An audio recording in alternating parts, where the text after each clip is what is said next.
Hello बालक, तो आज आपका पेपर खत्म हो गया। सी इंटरमीडिएट की मैं बात कर रहा हूं, तो मैं उम्मीद करता हूं कि पेपर बहुत ही अच्छा गया होगा। तो पेपर को देखने के बाद एक बात तो बहुत ही क्लियर है कि it's all about concept, right. अगर हम एफएम की बात करें या एसएम की बात करें, दोनों में जो उनका कोर फोकस था वो इस बात पे था कि whether you are able to understand the question और नॉट, और कितनी अच्छी तरह से आप अपने सोल्यूशंस को कर पा रहे हो। तो जाहिर सी बात है, you have to focus, you have to stick to your concept and you have to focus on your content as far as theory paper is concern, right. जहाँ तक एफएम के क्वेश्चंस का सवाल है, आसान क्वेश्चंस थे, yet some questions were quite challenging, जिसमें थोड़ा बहुत परेशानी हो सकता है आपको हुआ हो, राइट। एनीवे, अभी हम कंटिन्यू करने जा रहे हैं और इस सेशन में मैं आपको आपके साथ क्वेश्चंस के आंसर्स डिस्कस करने जा रहा हूँ। तो फटाफट आप देख लो। Let's start the case scenario 2। Case scenario 2 का मतलब हो गया हम सेक्शन बी पे चले गए, एसएम पे। और केस सिनेरियो 2 में हमारे पास क्या है, देखो। क्वेश्चन नंबर 1 पे चलते हैं हम सबसे पहले। अब मैं केस वेस नहीं पढ़ूंगा, आपने अभी अभी एग्जाम दिया, आपने क्वेश्चन को देखा होगा ना। कंप्लीट सोल्यूशन के लिए आपको थोड़ा सा इंतजार करना होगा। Tomorrow I will be giving you the detail solution with suggested answer, not now. So जो क्वेश्चन नंबर 9 था आपका, जैसे in order to position itself as the best service provider, stating year-on-year growth, indicate which of one of the following which one of the components of the strategic intent। तो अब ये statement में थोड़ा बहुत confusion हो सकता है आपको हुआ हो, क्योंकि ये स्टेटमेंट दो स्टेटमेंट का मिक्सचर है अगर देखा जाए तो। In order to position itself as the best cost best service provider, now this is the vision of the company, right. ये क्या इंडिकेट कर रहा है, ये फ्यूचर पोजिशन को इंडिकेट कर रहा है, तो ये विजन है। लेकिन इसके बाद क्या कह रहा है, स्टेटिंग ईयर ऑन ईयर ग्रोथ। अब ये वाला जो पार्ट है ना, दिस पार्ट इज ऑब्जेक्टिव। ये पार्ट क्या है, ये पार्ट हमारा ऑब्जेक्टिव है। तो ये इस स्टेटमेंट में कंफ्यूजन हो सकता है, कुछ बच्चों को हुआ हो, क्योंकि ये बेसिकली दो स्टेटमेंट का मिक्स है। बट क्वेश्चन क्या है, देखो फिर से अगर आप गौर से पढ़ते हो, in order to position itself as the best service provider, comma stating year on year growth indicates which one of the component of the strategic intent। So as far as question is concerned, question is indicating about this statement। Year on year growth को ये indicate कर रहा है, और year on year growth पे आपसे पूछ रहा है कि बताओ ये स्ट्रेटेजिक इंटेंट का कौन सा कंपोनेंट है। सो क्लियर कट इसका आंसर क्या होगा, ऑब्जेक्टिव। तो B is the correct option, right. चलो नेक्स्ट क्वेश्चन पे। इसी क्वेश्चन पे अगर आपको कंफ्यूजन हो और आपको लगे कि नहीं ये आंसर नहीं हो सकता, आंसर तो कुछ और हो सकता है, तो पक्का कमेंट करना, मैं निश्चित रूप से आपको बताऊंगा कि क्यों ये हो सकता है और क्यों वो नहीं हो सकता, ठीक है। क्वेश्चन नंबर 10 देखो। Analysis of strategic group and cost structure can be termed as which type of strategic analysis। अगर आप केस सिनेरियो को पढ़ोगे तो वहां भी strategic groups and cost structure लिखा है इन्होंने। तो स्ट्रेटेजिक ग्रुप को एनालाइज कर रहे हैं किन किन आधार पे, अगर कुछ ऐसा लिखा होता तो there is that's one way. But तो हम इसे स्ट्रेटेजिक ग्रुप मैपिंग कह सकते थे या स्ट्रेटेजिक ग्रुप एनालिसिस कह सकते थे। बट ऑप्शन में हमारे पास स्ट्रेटेजिक ग्रुप मैपिंग या स्ट्रेटेजिक ग्रुप एनालिसिस नहीं है। तो स्ट्रेटेजिक ग्रुप एनालिसिस या ग्रुप मैपिंग के थ्रू हम करते क्या है, तो कंपटीशन को एनालाइज करते हैं। सो जाहिर सी बात है, इसका मतलब हमारा आंसर क्या होना चाहिए, कॉम्पिटिटर एनालिसिस होना चाहिए। एमसीक्यू में हम हमेशा क्लोजेस्ट ऑप्शन को चूज करते हैं, तो यहां मेरा क्लोजेस्ट ऑप्शन क्या हो जाएगा, कॉम्पिटिटर एनालिसिस हो जाएगा। तो 10th का ऑप्शन जो है मेरा, competitor analysis is the correct answer, right. इसके अलावा कुछ भी नहीं होगा, ये तीनों तो हो ही नहीं सकते। आ जाओ question number 11। Entering into business of manufacturing of robots can best be described as। अब देखो केस में क्या है, केस में बड़ा इंटरेस्टिंग सा फैक्ट इन्होंने दे रखा है कि ये जो कंपनी है, ये company already they are operating in artificial intelligence, blockchain and cloud computing and data mining, formed a company in the name and style of ABCD Limited। The aim of company is to position itself as the best service provider in the area of operation with best user experience to its customers। Concentrating on its resource and capability, the company wants to target 8% year-on-year growth in net profit in the business।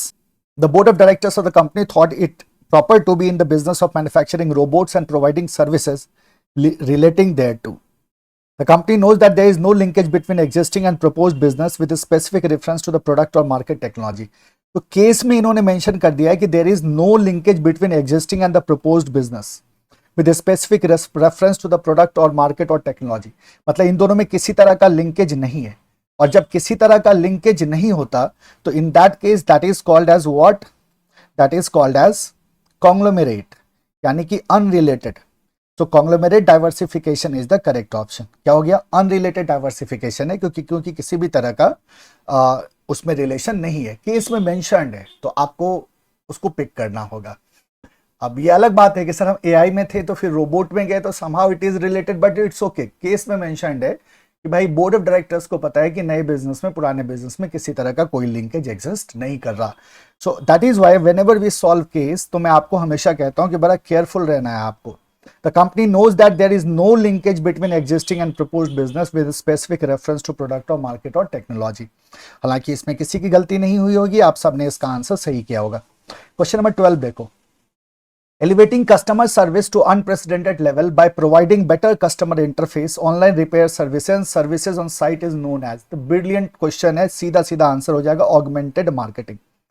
जानते हैं कुछ additional कुछ innovative अगर हम offer करते हैं along with the core product तो उसे augmented marketing कहा जाता है। तो स्ट्रेट अवे डेफिनेशन से ही क्वेश्चन है, कहीं कोई कंफ्यूजन का चांस नहीं है, आपने डेफिनेटली augmented marketing को चूज किया होगा। Question number 13 देखो, while preparing a power interest matrix of the stakeholders, the position of Mr. X will be categorized in which of the following quadrants। Mr. X जो है वो CEO हैं शायद, right? देखो क्या कह रहे हैं, as an accepted practice, greatest efforts are in place to satisfy Mr. X, the chief executive officer of the company, by taking his advice and keeping him informed with all related information and developments on a regular basis। अब ये जो दो line है ना, ये दो line basically की player का एक्सप्लेनेशन है। तो मिस्टर एक्स क्या है? चीफ एग्जीक्यूटिव ऑफिसर है, तो वैसे भी चीफ एग्जीक्यूटिव ऑफिसर को आप किस कैटेगरी में डालते हो? की प्लेयर के कैटेगरी में डालते हो। फर्दर आपके ऑप्शन को स्ट्रेंथन करने के लिए उन्होंने क्या किया है, दो लाइन को और मेंशन कर दिया है कि आप उनका एडवाइस लेते हो, उन्हें इन्फॉर्म्ड रखते हो with all related information and developments, वो भी किस तरह से? on regular basis, right? अब यहां एक source of confusion हो सकता है that the greatest efforts are in place to satisfy Mr. X, तो हम कहते हैं keep satisfied क्यों नहीं होगा? तो फिर आप देखो ना, greatest effort की भी तो बात हो रही है यहाँ। तो करेक्ट ऑप्शन क्या होना चाहिए इसका? की प्लेयर करेक्ट ऑप्शन होना चाहिए। तो आप क्या करोगे इसमें? The correct option is your की player. This is the correct option। Ajay, question number 14. Now, in response to a scheme of subsidy by the state government, a company started manufacturing e-vehicles. Some of the customers were not at ease with battery life and time consumed in recharging the battery. Some of the customers were apprehensive about frequent incidents of battery catching fire। apprehensive होने का मतलब होता है negative सोचना। तो इस तरह के इंसिडेंट हुए तो लोग क्या थे? एप्रीहेंसिव थे। All these resulted in half hearted response from the customers in evolving EV market. Here is the customers response is indicating towards which one of the limitations of the SM. अब ये customer response जो है वो किस limitation of SM से concerned है? तो इसको हम कैसे बता सकते हैं? हम जानते हैं लिमिटेशन ऑफ एसएम में टाइम कंज्यूमिंग प्रोसेस होता है, राइट? कॉस्टली प्रोसेस होता है। कॉम्पिटिटर हमारी स्ट्रैटेजी को कैसे रिस्पॉन्स करेगा इसका पता नहीं होता हमें, तो ये तीनों तो हो ही नहीं सकते ना। ये कस्टमर रिस्पॉन्स की बात की जा रही है। So this is something which is uncertainty in the environment, और इसको एक्सप्लेन करने के लिए हमने कहा था environment is highly complex and turbulent. So a is the correct option. ये क्या हो जाएगा? करेक्ट ऑप्शन हो जाएगा, that environment is highly complex and turbulent. Question number 15 क्या कह रहा है? Messrs A is providing mobile phones and wifi services in the country. Messrs. B and Messrs. C are other similar service providers already in operation in competitive landscape. Messrs. B and C decided to merge with each other, right? Correct. ये दोनों क्या हो गए? merge कर गए। Such merger was an unexpected development in the industry। ये surprise and shock है industry में। Messrs. A decided to cope up with such eventuality by intensive review of its strategy and to form a core group to handle the situation। The situation where intense review of strategy is needed due to merger। The situation where intense review of strategy is needed due to merger। देखो merger sudden था, merger surprise था, right? और आपको immediate जरूरत पड़ गई अपने strategy को रिव्यू करने के लिए। किस तरह का स्ट्रैटेजिक कंट्रोल है? तो स्पेशल अलर्ट कंट्रोल है। D is the correct option, right? जब किसी भी तरह का सडन चेंज आता है जिसकी वजह से हमें हमारी स्ट्रैटेजी को रिव्यू करना पड़ जाए इमीडिएटली, तो उसी को तो हम स्पेशल अलर्ट कंट्रोल की कैटेगरी में डालते हैं। सो इसका आंसर क्या हो जाएगा? स्पेशल अलर्ट कंट्रोल हो जाएगा। ठीक है, लास्ट क्वेश्चन देखो, होना चाहिए ये स्ट्रैटेजिक बिजनेस यूनिट होना चाहिए, डिविजनल स्ट्रक्चर नहीं होना चाहिए। तो ये था आपका एसएम का सारा question. You know, as far as FM is concern, financial management की अगर हम एमसीक्यूज की बात करें तो सारे एमसीक्यूज को तो अभी तक मैं देख भी, सिनेरियो को तो मैं देख भी नहीं पाया हूं, तो उसमें you will have to wait for a bit. Question number 6 देखो पहले, company has a net worth of 5 lakhs, its debt equity ratio is 2, interest on debt is 10%, the company earns an operating profit of 4 lakhs, tax rate is 30%, financial leverage आपको पूछ रहे हैं, और financial leverage जो है ना इसका financial leverage 1.33 है।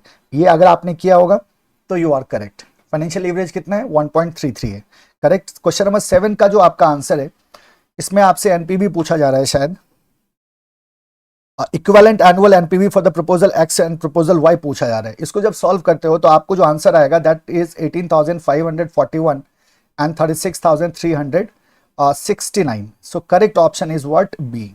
B is the correct option. अगर आपका बी आया है then you are correct. Question number 8 जो है आपका, Q limited is planning to pay dividend of ₹2 per share in next year.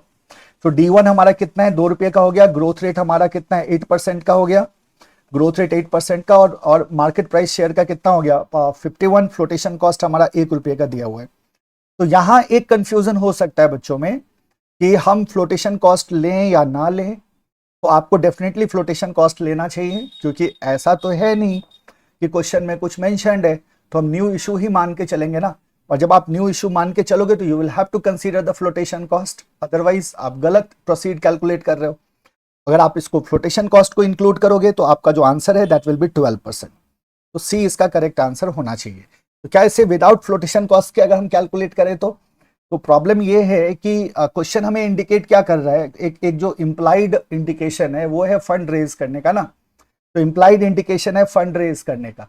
तो अगर हम फंड रेज करेंगे तो फ्लोटेशन कॉस्ट हमें ट्रीट करना होगा। हम यही मान सकते हैं कि भाई एग्जिस्टिंग शेयर के बारे में पूछ रहा है, फंड रेज करने का कोई स्कोप नहीं है, तभी हम फ्लोटेशन कॉस्ट को इग्नोर करेंगे। बट क्या उसका कोई इंडिकेशन क्वेश्चन में है? नहीं है। तो अप्रोप्रिएट क्या होना चाहिए कि हम फ्लोटेशन कॉस्ट को कंसीडर करके इस क्वेश्चन को सॉल्व करें और फ्लोटेशन कॉस्ट को ट्रीट कर दें, तो 12% हमारा आंसर हो जाएगा। तो this was your the minor MCQs of FM, है ना। अब जो केस सिनेरियो है प्लस जो डिस्क्रिप्टिव क्वेश्चन है एफएम और एसएम के, उसके सोल्यूशन के लिए बलक थोड़ा सा वेट कर लो। कल मैं आपको डेफिनेटली वो सोल्यूशन शेयर करूंगा और विद सजेस्टेड आंसर मैं आपको शेयर करूंगा, right. So you will get the answer sheet, you can verify.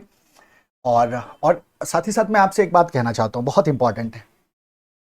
देखो, आपका पेपर हो गया, right, and you know exactly आपका पेपर कैसा गया। अगर आप बोथ ग्रुप में भी जा रहे थे या सिंगल ग्रुप में भी गए हो तो आपको अच्छी तरह से मालूम है कि आपका पेपर कैसा गया। किसी भी शोर शराबे में मत पड़ना, बहुत सारा डिस्ट्रैक्शन है, बहुत नॉइज है ना। सो 90% पेपर सबके पीडीएफ से आया है, सो बहुत नॉइज है। तो आपको क्या करना है, you have to be very careful while deciding कि आने वाले टाइम को आप कैसे यूज कर रहे हैं। मेरे कहने का मतलब यह है कि आप बहुत अच्छी तरह से जानते हो कि आपका पेपर कैसा गया है और इसी के आधार पे आपकी अगली रणनीति होनी चाहिए। Instead of going here and there, thinking this and that, getting lot of opinions, आपको एक बार जरूर कूल होकर बैठ के सोचना है कि मेरा पेपर बहुत अच्छा गया है, I am going to clear the examination, फिर तो आप चिल करो। But if you are doubtful कि नहीं मेरा पेपर में शायद हो सकता है मुझे प्रॉब्लम हो गई हो, तो डेफिनेटली चिल मत करना and start your preparation immediately, क्योंकि after result we don't get that much of time, right. ये बहुत ही प्रैक्टिकल बात है। तो ये मैं आप सबसे यही सलाह दूंगा कि एक बार जरूर ठंडे दिमाग से सोचो। आपको पता है आपका पेपर कैसा गया, आपसे बेहतर कोई नहीं बता सकता। तो एक बार निश्चित रूप से इसको इवैल्यूएट करना और उसके बाद से अपनी जो प्लानिंग है ना आगे की, कल से आपका रूटीन क्या होगा वो डिसाइड होगा इस बात पे कि हमारा पेपर कैसा गया है, राइट। और जस्ट वेट फॉर टुमारो, कल मैं आपको सजेस्टेड आंसर के साथ एफएम के और एसएम के बाकी सॉल्यूशंस प्रोवाइड कर रहा हूंगा in afternoon time, correct. So thank you everyone, keep working hard, keep shining, bye bye, take care.